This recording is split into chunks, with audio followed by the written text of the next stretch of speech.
ایسا ہی سچا واقعہ 100% حقیقت پر مبنی واقعہ بیان فرمایا ہے.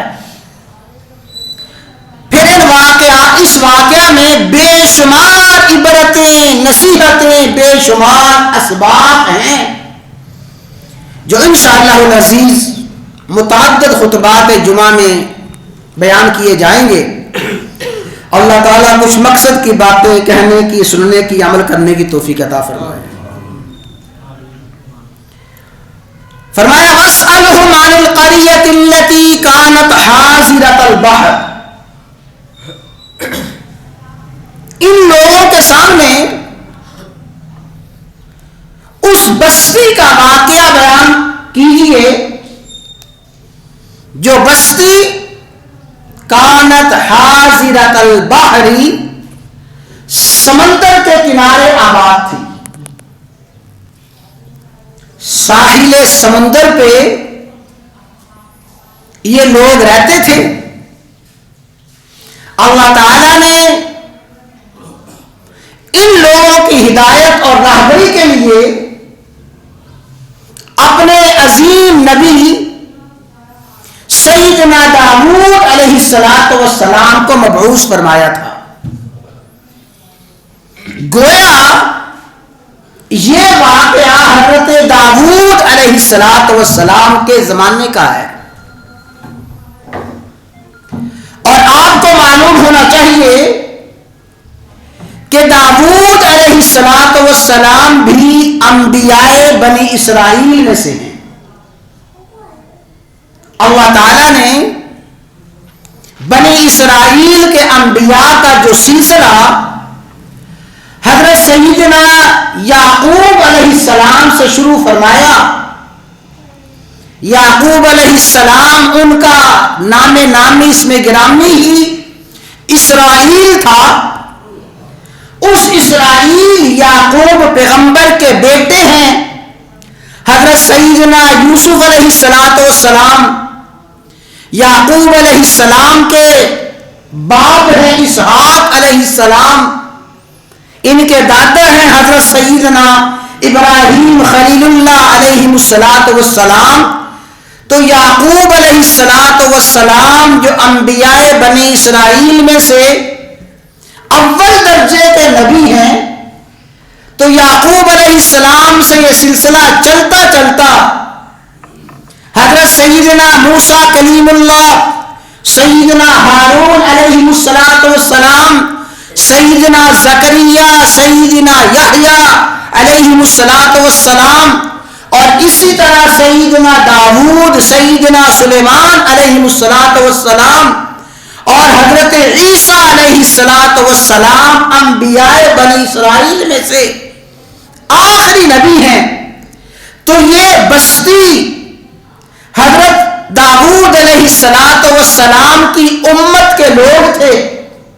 اس بستی کے باشندے داؤد علیہ السلام کی شریعت پر عمل کرنے والے تھے. ان لوگوں کا ذریعہ معاش اور ان کا کسب مچھلیاں پکڑنا تھا. چونکہ ساحل سمندر پہ رہتے تھے، مچھلیاں پکڑتے، بازار میں فروخت کرتے، اور ان مچھلیوں کے کاروبار سے اپنی معیشت، اپنی زندگی بسر کرتے تھے. یہ ساحل سمندر پہ آباد بستی اور مچھیرے اور مچھلیاں پکڑنے والے لوگ اپنی زندگی بسر کر رہے ہیں. اچانک ایک حکم ربی آیا، اللہ تبارک و تعالی کا حکم آ گیا. حکم یہ تھا کہ ہفتے کا دن تمہارا مخصوص دن ہے. اس ہفتے کے دن میں پورا دن اللہ تبارک و تعالی کی عبادت، اللہ کی یاد کرنی ہے. عبادت میں مشغول اور مصروف رہ کے پورے کا پورا دن گزارنا ہے. یوں ہی ہفتے کی رات آئے، سورج غروب ہوتے ہی ہر قسم کا کاروبار دنیاوی مصروفیات معمولات ختم، بس ہفتے کے دن کے آغاز ہی سے عبادت الہیہ میں مصروف ہو جاؤ، ساری کی ساری رات، سارے کا سارا دن، حتیٰ کہ ہفتے کے دن غروب آفتاب تک کوئی دنیاوی مصروفیت مشغولیت نہیں ہے، صرف اللہ کی یاد، اللہ کی عبادت ہے۔ یہ حکم ربی آیا، حتیٰ کہ اس دن کسی کو اپنا دنیاوی کاروبار کرنا تو درکنار، اپنے گھر میں چولہا جلانے کی بھی اجازت نہیں ہے، چولہا جلا کے کوئی چیز پکانے کی بھی اجازت نہیں ہے، سارے کا سارا ہفتے کا دن عبادت کے لیے مختص ہے۔ یہ اللہ تعالیٰ کا حکم آ گیا۔ حکم ربی جو آیا، خوش قسمت، خوش بخت، سعادت مند لوگوں نے حکم ربی پہ لبیک کہا، بسر و چشم قبول کیا اور اللہ تعالیٰ کی عبادت کے لیے ہفتے کا سارا دن مختص کر دیا۔ اب اللہ تبارک و تعالی امتحان لیتے ہیں، آزمائش اور امتحان میں اس قوم کو مبتلا کرتے ہیں۔ دیکھیں، اذ تأتیہم حیتانہم یوم سبتہم شرعا، جب ہفتے کا دن ہوتا، ہفتے کے دن پانی کی سطح پہ مچھلیاں تیرتی ہوئی نظر آتی، چاروں طرف مچھلیاں ہی مچھلیاں، مچھلیوں کی کثرت اور بہتات ہے۔ ہفتے کا سارا دن پانی پہ مچھلیوں کی کثرت اور بہتات رہتی، مچھلیاں تیرتی رہتی۔ وَيَوْمَ لَا يَسْبِتُونَ، جو ہی ہفتے کا دن ختم ہوتا، لَا تَأْتِيهِمْ، ساری کی ساری مچھلیاں بھی غائب ہو جاتی۔ پھر وہ سارے کا سارا ہفتہ بڑی کوشش جد و جہد کرتے، کچھ مچھلیاں ہاتھ آتی، اپنی گزر بسر کرتے، لیکن پھر جب ہفتے کا دن آتا، یوم سبتہم شرعا، ہفتے کا دن آتے ہی پھر مچھلیاں اسی کثرت کے ساتھ آ جاتی۔ سنیں، فرمایا کذالک نبلوہم، اس طرح ہم ان کو آزما رہے تھے۔ میرے بھائیوں، اس آیت کے ضمن میں میں جو عرض کرنا چاہتا ہوں کہ اللہ تعالی بعض مرتبہ حرام کے وسائل عام فرما کے، حرام کے وسائل کھول کر انسان کی آزمائش کرتا ہے۔ میں کہتا ہوں وہ خوش قسمت خوش نصیب ہے جو حرام کما ہی نہیں سکتا، جس کے پاس حرام کمانے کی طاقت ہی نہیں ہے، اس کے پاس حرام کمانے کی ہمت ہی نہیں ہے، اتنی اتھارٹی نہیں ہے کہ حرام کما سکے، وہ انتہائی خوش قسمت خوش نصیب ہے۔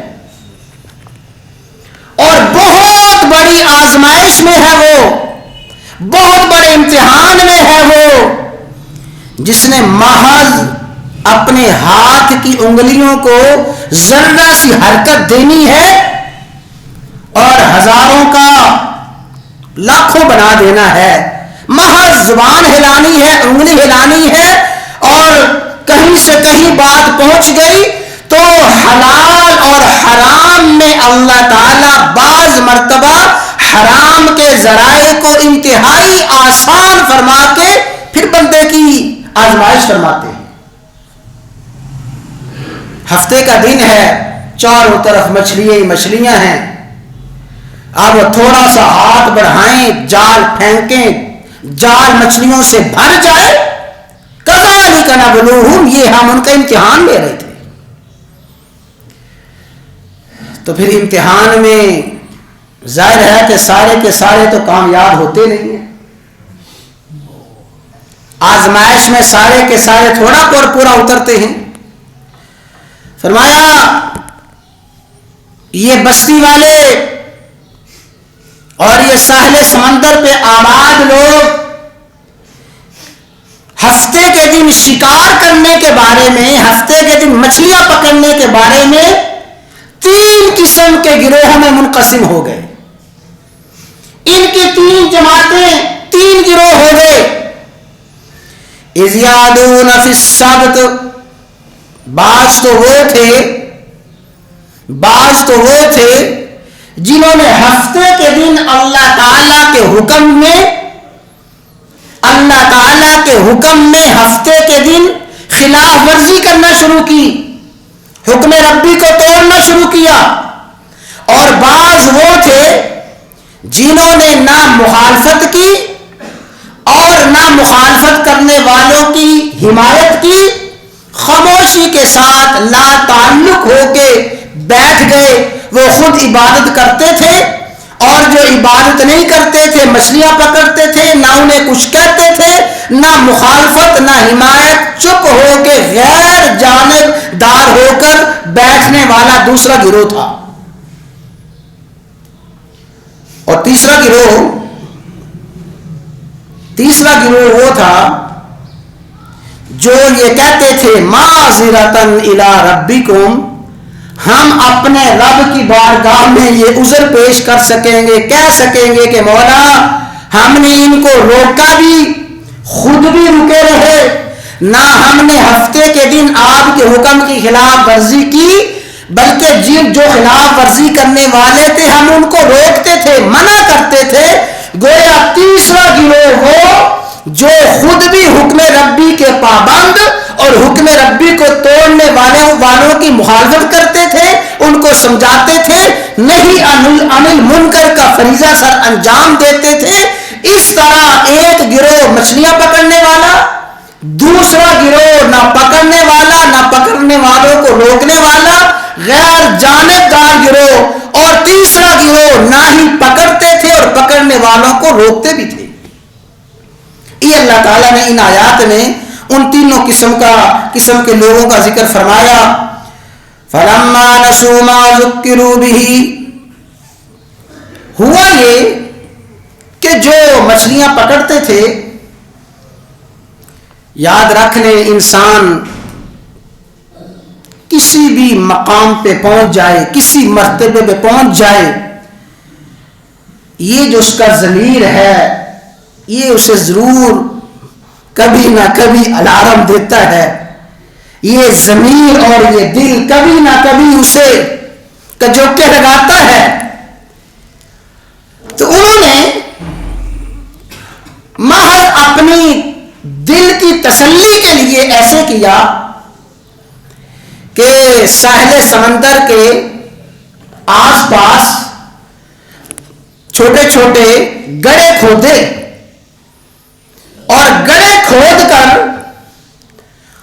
نالیاں بنا کے سمندر کا پانی ان گڑھوں میں جمع کر لیتے تھے. جب ہفتے کا دن ہوتا ادھر سے نالی اور پائپ کھولتے، مچھلیاں پانی کے اوپر تیر رہی ہیں، وہ پانی جب بہہ کر ان گڑھوں میں ان کھڈوں میں آتا، وہ مچھلیاں بھی بہہ کے آ جاتی. جو ہی مچھلیاں آ جاتی پیچھے سے پانی اور راستہ بند کر دیتے، یہ پانی ان گڑھوں میں جمع ہوتا، ان گڑھوں میں مچھلیاں بھی آ جاتی. جو ہی اتوار کا دن آتا پھر ان گڑھوں سے مچھلیاں نکالتے اور مچھلیاں نکال کے حسب معمول بازار میں لے جاتے. وہ کہتے یہ تھے کہ ہم تو ہفتے کے دن مچھلیاں نہیں پکڑتے، ہم کہاں شکار کرتے ہیں، اللہ کے حکم کی خلاف ورزی ہم کب کرتے ہیں. اسے کہتے ہیں حکم ربانی کی مخالفت کرتے ہوئے ہیلے اور بہانے اور تدبیریں اختیار کرنا. حکم ربانی کی مخالفت کھلم کھلا نہ کرنا اور حکم ربانی کی مخالفت علل اعلان نہ کرنا، بلکہ ہیلے اور بہانوں سے اللہ کے حکم کی خلاف ورزی کرنا.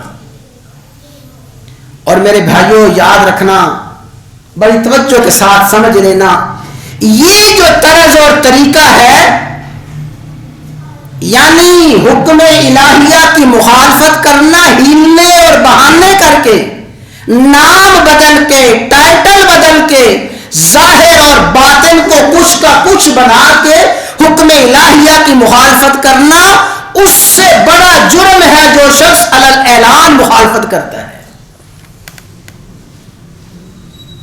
بات سمجھ رہے ہیں نا جی؟ ایک شخص نماز نہیں پڑھتا، مجرم ہے، اور دوسرا شخص نماز پڑھتا بھی نہیں اور نماز نہ پڑھنے پر مختلف تعویلیں پیش کرتا ہے، مختلف ہیلے بہانے کرتا ہے۔ ایک شخص سود کھاتا ہے، سود کا کاروبار کرتا ہے، علی الاعلان سودی معاملات میں ملوث ہے، وہ بھی مجرم ہے۔ اور ایک شخص وہ جو سودی معاملات میں ملوث بھی ہے اور کہتا ہے جناب کیا کرے، سود کے بغیر تو کاروبار چلتا ہی نہیں ہے، سود کے بغیر تو معیشت مستحکم ہو ہی نہیں سکتی۔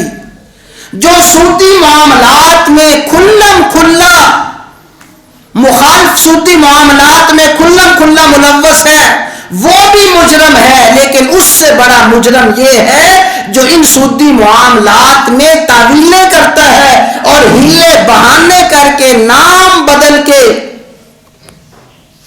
منافع کا نام دے دیا اور ہدیے اور گفٹ کا اور تحفے کا نام دے دیا، انشاءاللہ آگے بات آئے گی۔ تو حکم الہیہ کی مخالفت کرتے ہوئے ہیلے بہانے اور تدبیریں اختیار کی اس قوم نے۔ کیا کیا؟ گڑھے کھود لیے اور گڑھے کھود کر ہفتے کے دن سارے کا سارا پانی مچھلیاں گڑھوں میں جمع کر لیتے، پھر گڑھے بند کر کے اتوار کے دن مچھلیاں پکڑ لیتے۔ اس طرح وہ کرتے رہے، اور پھر وہ لوگ جو لوگ ان کو روکنے والے تھے، جب انہوں نے دیکھا ہم نے ان کو روکنے کا فرض ادا کر لیا ہے، ہم نے نہی عن المنکر کا فرض ادا کر لیا، یہ باز نہیں آتے، ان کا مکمل مقاطعہ کیا، بائیکاٹ کیا، یہ دیوار ہے، اس دیوار کے اس طرف تم رہو، اس طرف ہم رہیں گے، نہ تم ہمارے ساتھ کوئی تعلق رکھو نہ ہم تمہارے ساتھ کوئی تعلق رکھیں، اس لیے کہ جو ہمارے رب کا نہیں ہے وہ ہمارا کیسے بن سکتا ہے؟ جو اپنے حقیقی خالق و مالک کا وفادار نہیں ہے وہ ہمارا وفادار کیسے بن سکتا ہے؟ ایک دن صبح اٹھے تو دیوار کے دوسری طرف کوئی ہلچل محسوس نہ کی، کوئی شور شرابہ کوئی اٹھا نہیں ہے، کسی کی آواز نہیں آ رہی، کوئی زندگی کے آثار، کوئی رمق کچھ محسوس نہ ہوا۔ جب دوسری طرف جھانک کے دیکھا تو اس وقت رب العالمین کا حکم آ گیا تھا، فرمایا کونوا قلنا لہم، ہم نے انہیں کہہ دیا، کیا مطلب ہم نے حکم بھیج دیا، کونوا قردۃ خاسئین، تم ذلیل بندر اور خنزیر بن جاؤ۔ وَجَعَلَ مِنْهُمُ الْقِرَدَةَ وَالْخَنَازِيرَ، ہم نے ان میں سے بعض لوگوں کو بندر بنا دیا، بعضوں کو خنزیر بنا دیا۔ وسیل فرماتے ہیں جو بوڑھے تھے اللہ نے بوڑھوں کو خنزیر کی شکل میں مسخ فرمایا، جوانوں کو بندر کی شکل میں مسخ فرمایا۔ اللہ تبارک و تعالیٰ کے لیے شکلوں کا مسخ کرنا کوئی مشکل نہیں ہے۔ وَمَا ذَلِكَ عَلَى اللَّهِ بِعَزِيزٍ، اللہ پہ یہ بات کوئی مشکل نہیں ہے۔ جب انہوں نے دیکھا اوہو یہ تو ہماری برادری، ہمارے رشتہ دار، ہمارے خاندان کے لوگ، اور ایک دوسرے کو پہچان رہے ہیں، جن کی شکلیں مسخ ہوئی وہ بھی پہچان رہے ہیں ان کو، جن کی شکلیں مسخ نہیں ہوئی تھی ایک دوسرے کو جانتے ہیں، پہچانتے ہیں، پھر قدموں میں گر رہے ہیں، رو رہے ہیں، چلا رہے ہیں۔ لیکن میرے بھائیو یاد رکھیں جب عذاب الہیہ آ جاتا ہے پھر توبہ کا دروازہ بند ہو جاتا ہے۔ اللہ تعالیٰ نے ان کی شکلیں مسخ فرمائی۔ مسلم شریف کی روایت ہے، صحابی نے سوال کیا، اس کا خلاصہ یہ ہے یا رسول اللہ صلی اللہ علیہ وسلم جو آج کے بندر اور خنزیر ہیں کیا یہ وہی باقیات ہیں، کیا انہی لوگوں کی باقیات ہیں؟ فرمایا نہیں، اللہ تعالیٰ جب کسی قوم کی شکل کو مسخ فرماتا ہے ان کی نسل نہیں چلتی۔ علماء نے لکھا 3 دن کے بعد وہ سارے کے سارے لوگ تباہ و برباد ہوئے، بے نام و نشان ہو گئے۔ اللہ تعالیٰ نے بتا دیا جو حکم الہیہ کی خلاف ورزی کرتے ہوئے کاروبار کرتے ہیں، مال و دولت کماتے ہیں، ان کا مال و دولت تو ان کے کیا کام آنا، ان کی اپنی جانیں اور ان کی اپنی شکلیں ان کی نہیں رہتی، وہ مسخ ہو جاتی ہیں۔ اللہ تعالیٰ نے یہ واقعہ بیان فرمایا، بس حدیث سن لے پھر انشاءاللہ اگلے جمعے تفصیل عرض کریں گے۔ فرمایا میرے اور آپ کے آقا سیدنا مولانا محمد الرسول اللہ صلی اللہ علیہ وسلم نے فرمایا لا ترتکبوا مرتکبت الیہود، اے میری امت تم وہ نہ کرنا جو یہود نے کیا تھا۔ لا ترتکبوا، ارتکاب نہ کرنا ان کاموں کا جن کاموں کا ارتکاب یہود نے کیا۔ کیا کیا؟ فتستحلوا محارم اللہ بأدنى الحیل، ہیلے بہانے کر کے اللہ کی حرام کی ہوئی چیزوں کو حلال کرنے لگے۔ اب انشاءاللہ اس حوالے سے بات ہوگی، شکلوں کا مسخ ہونا، خنزیر اور بندر اور مختلف شکلیں بن جانا اس امت میں، اس کے بارے میں کیا احکامات ہیں، پھر اللہ تعالیٰ کے حکموں میں ہلے بہانے کرنا جو آج امت کر رہی ہے اس کی عملی شکلیں کیا ہیں، وہ انشاءاللہ باتیں عرض کی جائیں گی۔ احباب سے گزارش ہے کہ وقت پر تشریف لانے کی کوشش فرمایا کریں، دعا فرمائیں کہ اللہ تعالیٰ ان واقعات سے مجھے آپ کو، ہر انسان کو عبرت حاصل کرنے کی توفیق عطا فرمائے۔